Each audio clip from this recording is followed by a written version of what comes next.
minus, when you divide the 12 by 4, you get 3, you multiply the numerator by that 3, and you get 9p plus 3.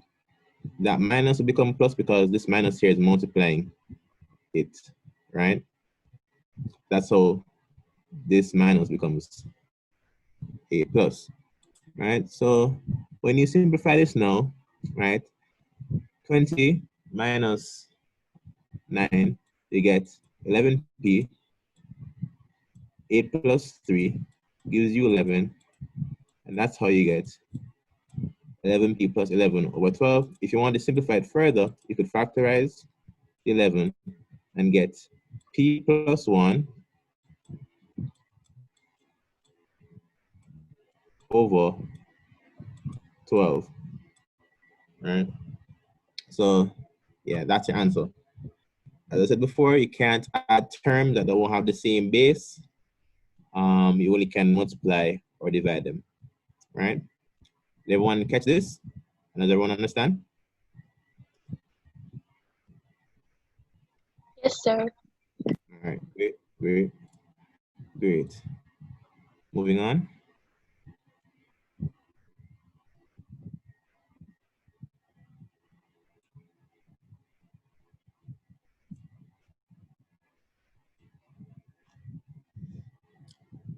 Okay, so a formula is given by, well, it's given as d is equal to root of 4h upon 5.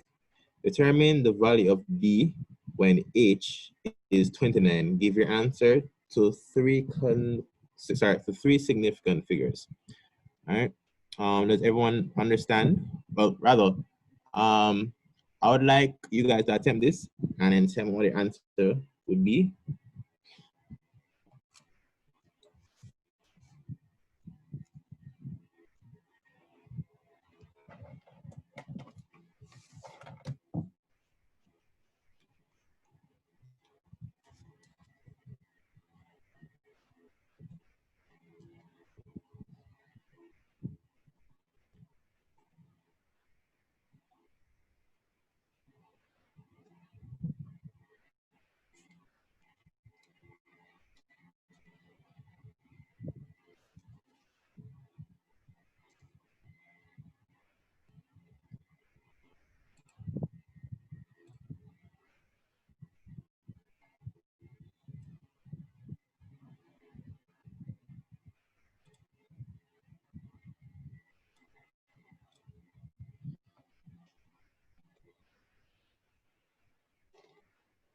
Right, so has everyone attempted it?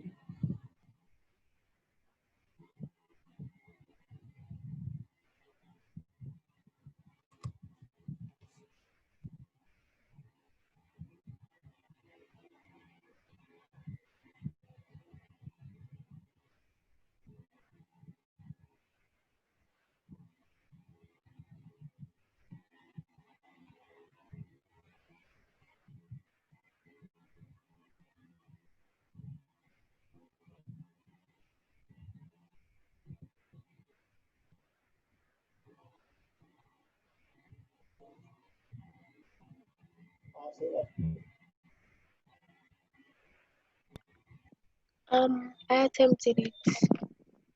All right, yeah, so what did you get for your answer? I got 4.81.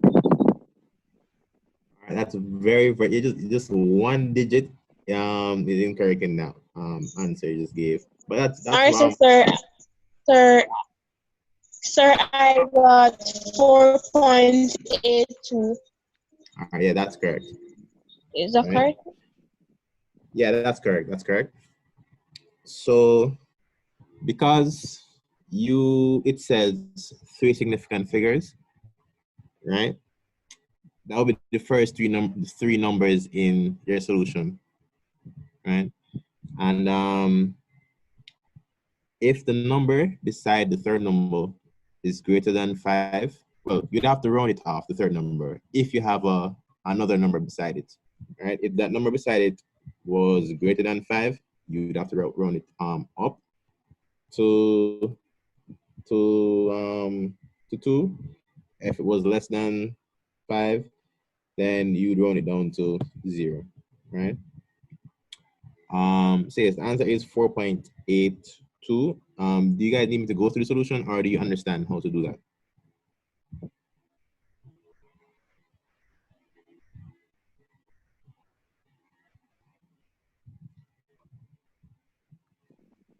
I understand now. Okay, great. All right, moving on. So now you're gonna have to make h the subject of this formula.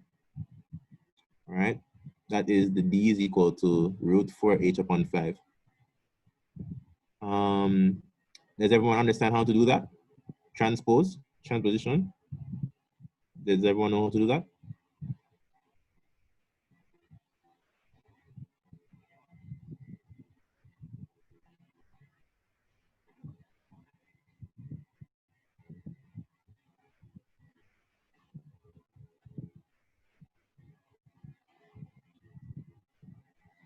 Okay, so I'm going to take that as a yes.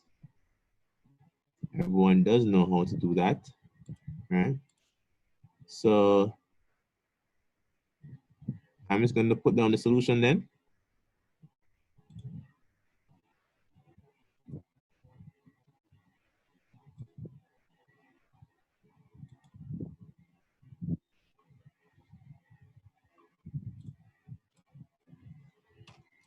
H is equal to 5e squared upon, let me check.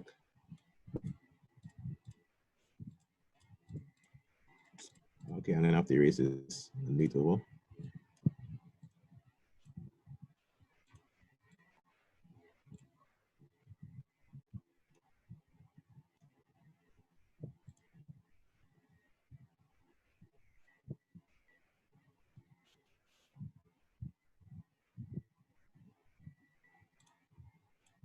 All right, so you have h is equal to 5d squared on 4. So that'll be the answer if you transpose. All right, I'm assuming that everyone knows how to transpose since no one gave an answer when I asked. All right, everyone okay with that? Cool. Yes, sir. All right. All right. 3a. The universal set U is defined as follows. U is equal to x, given that x is a member of the set of natural numbers and x is between 2 and 12, or 2 is less than x, which is less than 12, right? So the sets M and R are subsets of U such that M is the set of odd numbers, R is a set of square numbers.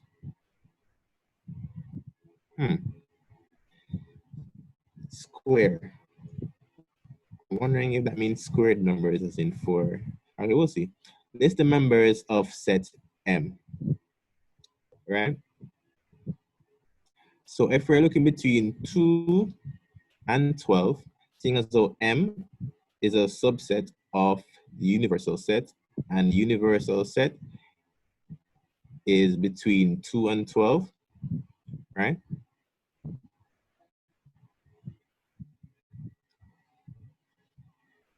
So I'm just going to annotate here. Therefore, the members of set M being odd numbers would be 3, I'm just right, M is equal to, include the curly brackets, 3, 5, 7, 9, 11. Right?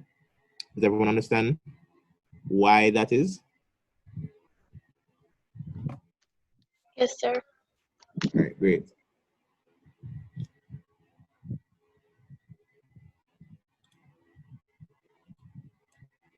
Next, we have to list the members of subset R, right? Now, I'm wondering if R means squared numbers as in perfect squares. So I'm going to assume that's what they mean, right? Let me check something. Okay, yes, that's actually what they mean. Yes, that's what they mean, right? So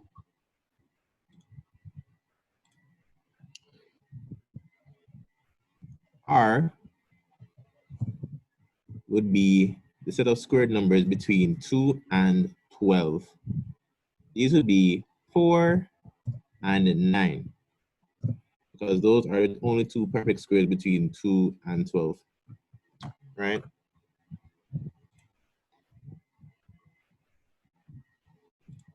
Oh, okay. I can't let this stay one place.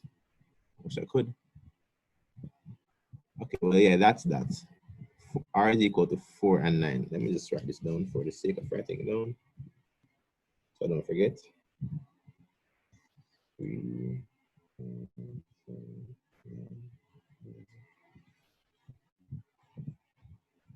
Right?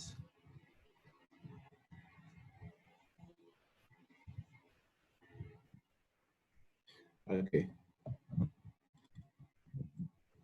Now draw. Oops. Okay, so draw a Venn diagram that represents the relationship among defined sets of U. Does everyone here know, understand how to draw a Venn diagram?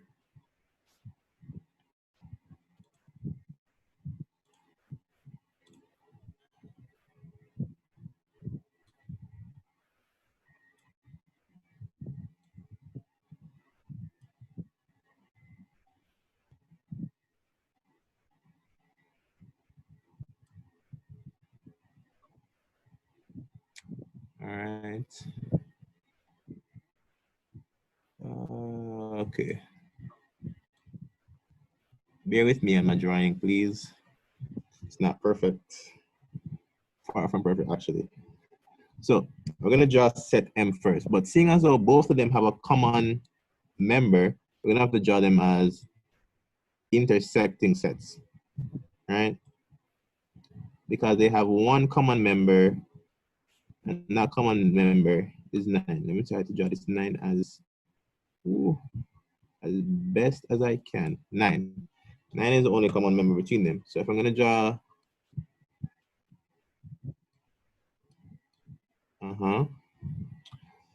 so this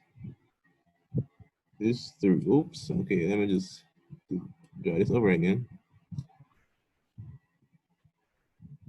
So M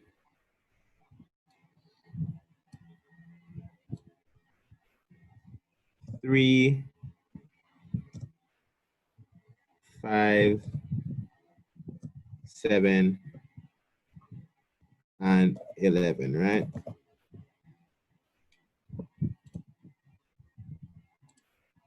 Put one more right here.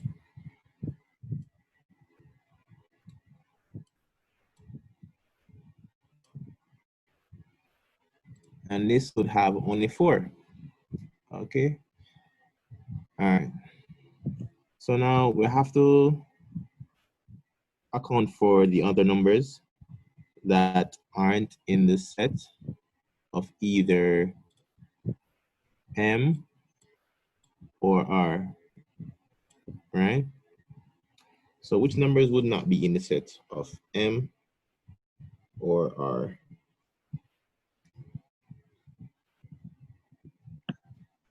That would be 6, 8, and 10. Lovely. That is indeed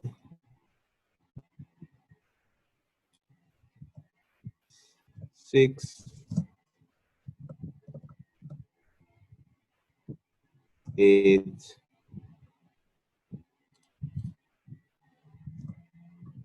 and 10. I was trying to draw the 10 over here. Can I do that? Can I do that?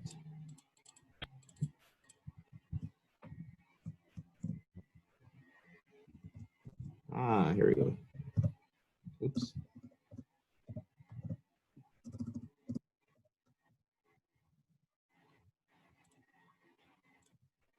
right, yes. So this is how the Venn diagram would look. All right, everyone understands why it looks like this?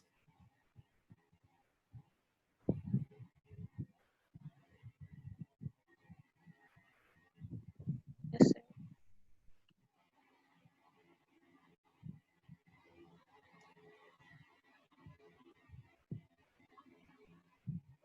All right, so I'm going to assume that everyone is following with this one.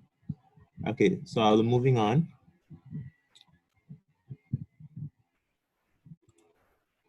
All right. Okay, all right. So this would be the solution for part 3 of that question. I'm going to erase it now.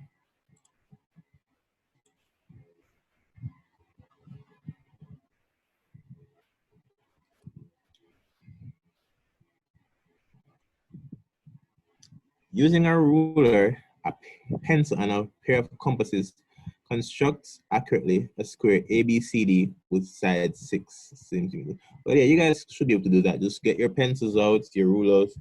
You measure, well, you start from 0 and you measure straight to 6 centimeters. And you try to do it as straight as possible. I don't think you're allowed T-squares in the room. I don't think I did. I used the T-square in the room. So yeah, just keep the ruler as straight as possible and just measure 6 lines and connect them to make the square, right? All right, that's an easy 3 marks. You guys should get that very easily.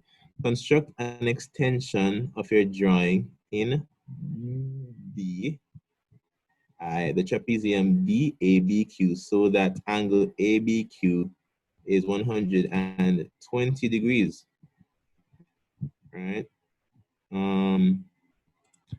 I just go back to your construction notes for that one. I can't really draw it on this, really and truly. So just go back to your construction, practice it, and you should be able to get through that one pretty easily, right? And it says, hence measure and state length of BQ. Yeah, you guys can use your rulers and do that. Okay, so the function f is defined as f of x is equal to 1/3 x minus 2. Find the value of f of 3 minus f of negative 3. All right, so I'll give you guys some time to work this out. All right, attempt this and tell me what you guys get as a solution.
Is anyone having any problems with this question?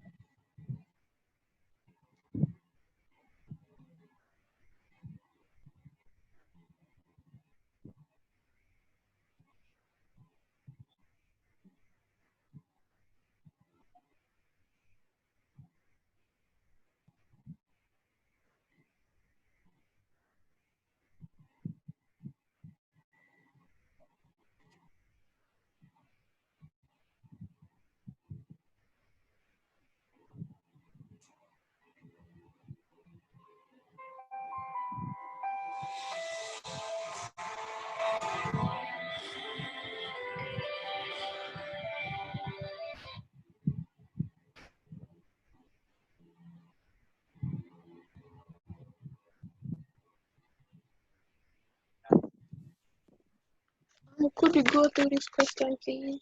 Kind of stuck. Say it again. Could you go through the solution, please? All right, no problem. Okay, so you have function f of x is equal to 1/3 x minus 2, right? So it says find the value of the function when you substitute 3 into it and add it to the function when you substitute -3 into it, right? That is where x is equal to 3 or where x is equal to -3, right? So let me just type it up.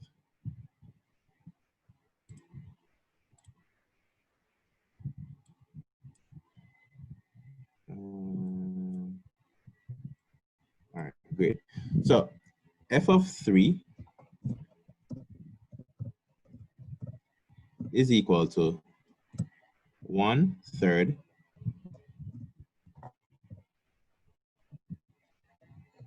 where you have x, you just put 3 there, right? Minus 2, right? Or you have f of -3, you would have 1/3 minus 3, right? Minus 2, right? So as you can, it's the same function. All you're doing is just substituting different values in for x. Now, when you add these two, right? So hold on, let me put the next equal sign here to simplify this more. 1/3 times 3 is equal to 1. And then you just minus that, minus 2 from that, right?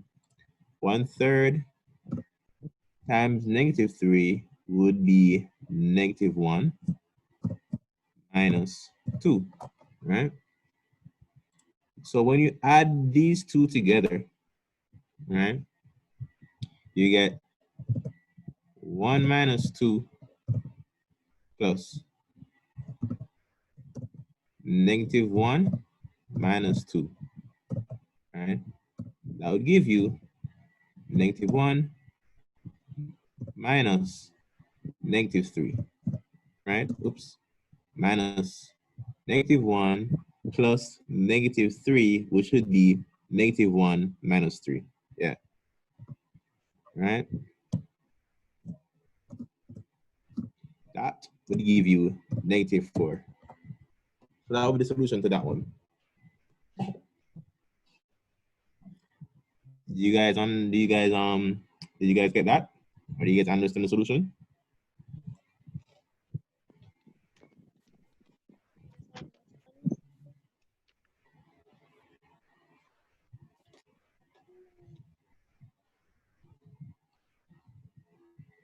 Hello?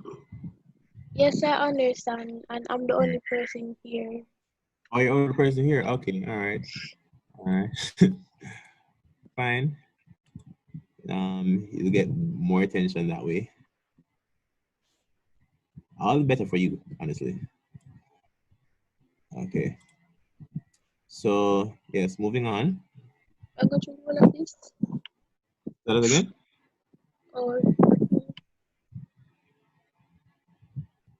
Okay. So, moving on. Let me just erase this.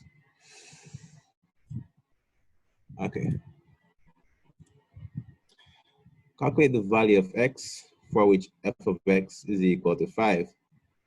Let me see if I can get your name. Your name is Jada. Okay, Jada, do you know how to solve this one?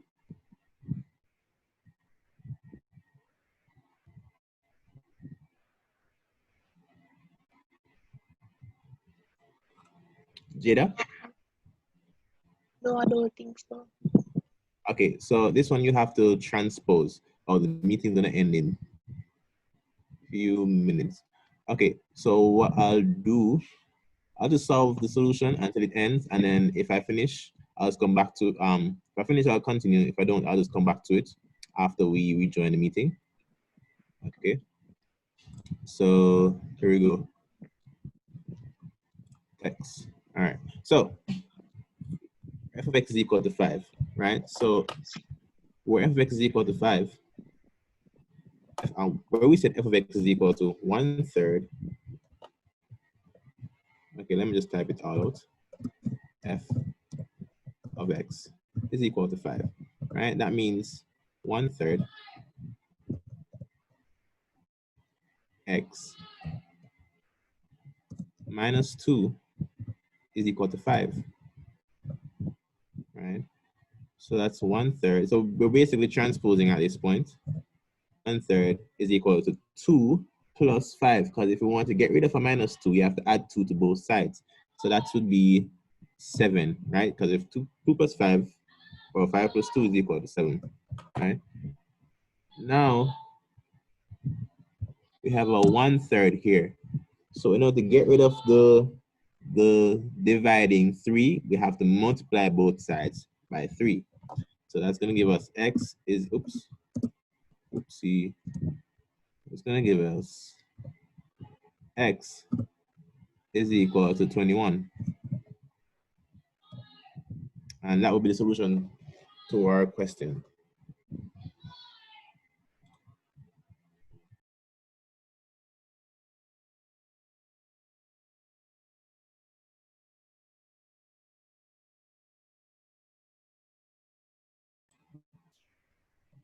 One moment, Jada. One moment. Okay.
All right.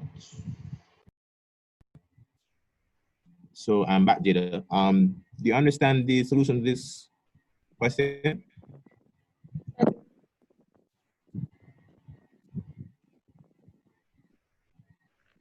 Yes, I do understand.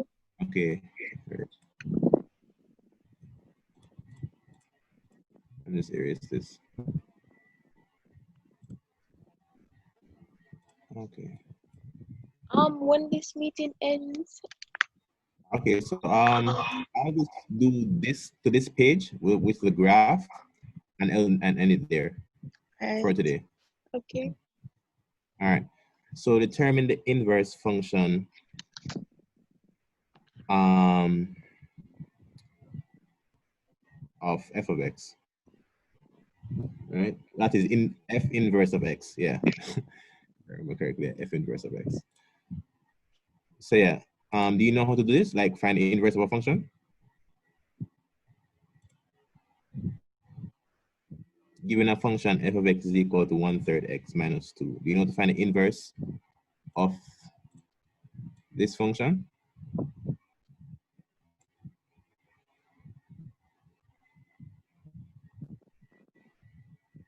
No, I'm not sure. All right, so a quick fire way to do this, if I remember correctly, right? All right, so a quick fire way to do this is that you replace x with y. Okay, so usually a function is given as y is equal to mx plus c, right? Basic equation of a straight line, right? So in this case, it would be y is equal to 1/3 x plus minus 2, right?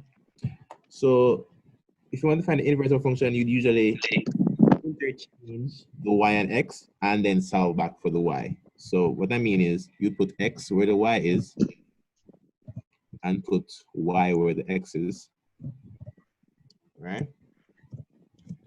Minus 2, yeah. And then you'd solve back for y. So that would give you x plus 2. Say that again? Continue, sir. Continue. Yeah. So that would be x plus 2, 1/3 y. And then you'd solve for the y. You multiply both sides by 3. So then that would give you 3x, or 3 times x plus 2 is equal to y, right? So 3x plus 6 in its entirety.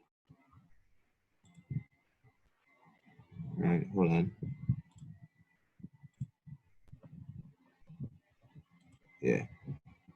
3x plus 6 is equal to y. Let me check to see if that's correct, actually. Yeah, that's correct, yeah. So that would be the solution for that. That's why you find